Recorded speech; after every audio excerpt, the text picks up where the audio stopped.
برج قوس کے حاملین کے لیے فروری 2025 کا مہینہ کیریئر کے لحاظ سے مثبت نتائج کا حامل ہو سکتا ہے۔ ذوحل کے تیسرے گھر میں موجودگی کی وجہ سے آپ کو پیشہ ورانہ زندگی میں کامیابیاں مل سکتی ہیں۔ مالی معاملات میں مشتری کے چھٹے گھر میں ہونے کی وجہ سے اخراجات میں اضافہ اور ممکنہ قرضوں کا سامنا ہو سکتا ہے، لہذا بجٹ کا خاص خیال رکھنا ضروری ہوگا۔ تعلیمی میدان میں مشتری کی چھٹے گھر میں موجودگی کی وجہ سے توجہ مرکوز رکھنے میں مشکلات پیش آ سکتی ہیں۔ طلباء کو اس دوران محنت اور مستقل مزاجی سے کام لینا ہوگا۔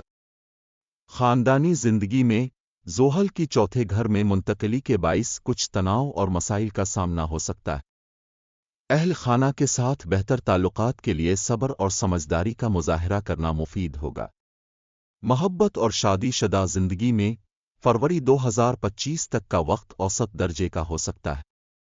مشتری کی چھٹے گھر میں موجودگی کی وجہ سے رشتوں میں اتار چڑھاؤ ممکن ہے۔